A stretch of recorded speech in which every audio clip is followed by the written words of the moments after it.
હર હર મહાદેવ, જય દ્વારિકાધીશ। મારી YouTube channel Dipali જોશીમાં આપ સૌનું હું હાર્દિક સ્વાગત કરું છું। આજના આ સુંદર વિડીયોમાં આવનાર ભાદરવા મહિનાની શુક્લ પક્ષની પાંચમ એટલે કે ઋષિ પંચમી વિશે અથવા તો સામા પાંચમ વિશે વાત કરવા જઈ રહ્યા છીએ। સામા પાંચમમાં શું ખાવું જોઈએ, શું ન ખાવું જોઈએ, શું કરવું જોઈએ, વ્રત કેવી રીતે કરવું જોઈએ, ઉપવાસ કેવી રીતે કરવા જોઈએ, કથા સાંભળવી જોઈએ, અથવા તો જો સ્ત્રીઓ માસિક ધર્મમાં હોય તો આ વ્રત કરી શકે કે નહીં, આ દરેક વાતની માહિતી એ આ વિડીયોમાં આપવામાં આવી છે। જો તમને આ વિડીયો સારો લાગે તો ચેનલને લાઇક, શેર અને સબસ્ક્રાઈબ કરવાનું ભૂલશો નહીં।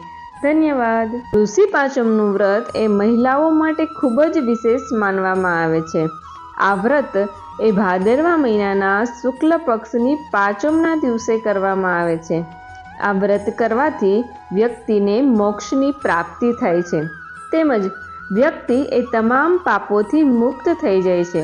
તો ચાલો જાણીએ કે પંચમી તિથિનો શુભ સમય અને વ્રતની રીત શું છે। આ વ્રત એ ભાદરવા મહિનાના શુક્લ પક્ષની પંચમી તિથિએ કરવામાં આવે છે અને ખાસ કરીને મહિલાઓ માટે આ ખૂબ જ સુંદર વ્રત છે। અને એવું પણ માનવામાં આવે છે કે ઋષિ પંચમીનું વ્રત કરવાથી જન્મ મરણના ચક્રમાંથી વ્યક્તિ મુક્ત થાય છે। આ દિવસે ઋષિઓની પૂજા કરવામાં આવે છે। દરેક વ્રત તહેવારો એવા હોય છે કે જેમાં દેવી દેવતાઓની પૂજા કરવામાં આવે છે, પરંતુ આ માત્ર ઋષિ પાંચમની તિથિ એવી છે કે એ દિવસે ઋષિઓનું પૂજન કરવામાં આવે છે, તેમજ આ વ્રત કરવાથી વ્યક્તિના તમામ પાપોનો નાશ થાય છે।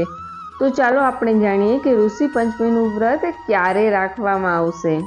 ઋષિ પંચમીનું વ્રત આ વખતે 7 સપ્ટેમ્બરના રોજ સાંજે 5:38 પંચમી તિથિનો પ્રારંભ થશે અને પંચમી તિથિનો અંત એ 8મી સપ્ટેમ્બરે સાંજે 7:59 એટલે કે 8 વાગ્યા આજુબાજુ પૂર્ણ થશે। 8 સપ્ટેમ્બરે સ્વાતિ નક્ષત્ર રહેશે। ઉપરાંત આજે ચંદ્ર એ તુલા રાશિમાં નિશ્ચિત ચડતા અને નક્ષત્રમાં છે। કોઈ પણ નવા કાર્યની શરૂઆત કરવી કે વ્રત કરવું એ શુભ છે। સૂર્યોદય સમયે સર્વાર્થ સિદ્ધિ યોગ રહેશે। હવે આપણે જાણીએ કે ઋષિ પંચમીનું વ્રત એ કેવી રીતે કરવામાં આવે છે। ઋષિ પંચમીનું વ્રત એક સમયે ભોજન કરી અને રાખવામાં આવે છે। એ પછી પૂજા કર્યા પછી ફળ અને ડ્રાયફ્રૂટથી વ્રત તોડવું જોઈએ। આ માટે સવારે સ્નાન કરીને વ્રતનો સંકલ્પ લેવો જોઈએ।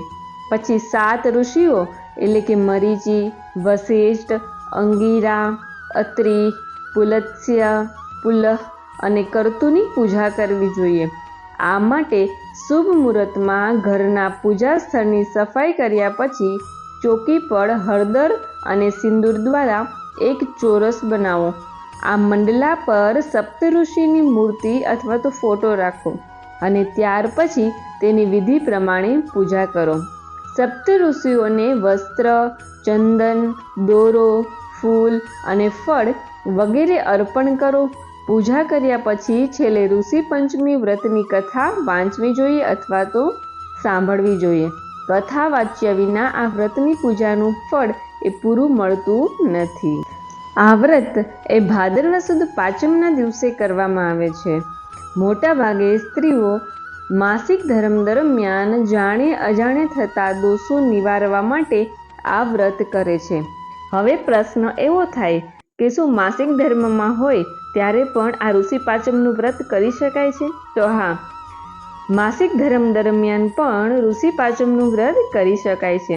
સવારે વહેલા ઉઠી સ્નાન આદિ કર્મ કરી અને ત્યાર પછી વ્રત ધારણ કરી શકાય છે, પરંતુ મંદિરે જઈ શકાતું નથી કે તે સ્ત્રી એ પૂજા કરી શકતી નથી, પરંતુ મનમાં માનસિક પૂજા એ કરી શકે છે। ત્યાર પછી બીજો પ્રશ્ન એવો પણ થાય કે પ્રેગ્નેન્ટ સ્ત્રી એ ઋષિ પાંચમનું વ્રત કરી શકે? તો હા, જો શક્ય હોય તો કરી શકે, નહીતર આવતા વર્ષે એ વ્રત કરી શકાય છે। અથવા તો કોઈ સ્ત્રી એવી હોય કે થોડા સમય પહેલાં જ ડિલિવરી આવી હોય અને એ સ્ત્રીને જો ઋષિ પાંચમનું વ્રત કરવું હોય તો શું થાય? જો એ સ્ત્રી કેપેબલ હોય તો આ વ્રત કરી શકે છે, નહીં તો એ પણ આ વર્ષ છોડી અને આવતા વર્ષથી ઋષિ પાંચમનું વ્રત કરી શકે છે. આ ઋષિ પાંચમનું વ્રત ગમે તેટલા વર્ષ કરી શકાય છે. વિધવા સ્ત્રીઓ પણ ઋષિ પાંચમનું વ્રત કરી શકે અને કોઈ સ્ત્રી અથવા તો દીકરી કે જે પોતે માસિક ધર્મમાં નથી આવતી એ પણ આ વ્રત કરી શકે છે. તો આ વ્રત કરવાથી અનેક પ્રકારના જે પણ આપણાથી જાણતા અજાણતા કર્મો થયેલા હોય એમાંથી આપને મુક્તિ મળે છે. આ દિવસને સામા પાંચમ તરીકે પણ ઓળખાય છે, કારણ કે આ દિવસે માત્ર સામો ખાવાનું મહત્વ છે. હવેના સમયમાં તો વ્યક્તિ અનેક રીતે વ્રત કરે છે. સામું ખાય છે, ફળાહાર કરે છે, અનાજ ખાવાનું આવતું નથી. જ્યારે 7 ઋષિઓની પૂજન કરીએ ત્યારે તેની સાથે અરુંધતી માતાનું પણ પૂજન કરવું જોઈએ અને બ્રાહ્મણોને જમાડી યથાશક્તિ દાન દક્ષિણા પણ આપવી જોઈએ.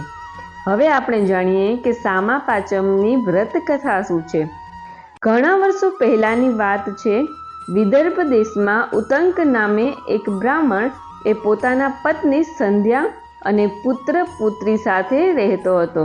પુત્ર સુદેહ સર્વ વિદ્યા ભણીને હોશિયાર થઈ ગયો હતો અને પુત્રી સતમાને પણ પરણાવી દીધી હતી. આથી બ્રાહ્મણ અને તેની પત્ની હવે કોઈ ચિંતા રહેતી નથી, તે રીતે જ જીવી રહ્યા હતા. પરંતુ 1 વર્ષ થયું હશે ત્યાં તેની પુત્રી સતમા પર દુઃખના ડુંગર તૂટી પડ્યા. તેનો પતિ એ ટૂંકી માંદગી ભોગવી અને મૃત્યુ પામ્યો હતો. સતમા દુઃખી થઈ પિયરમાં આવી ગઈ.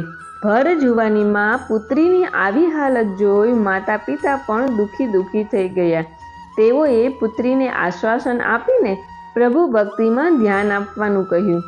બ્રાહ્મણ અને તેની પત્નીનું મન સંસારમાંથી ઉઠી ગયું હતું.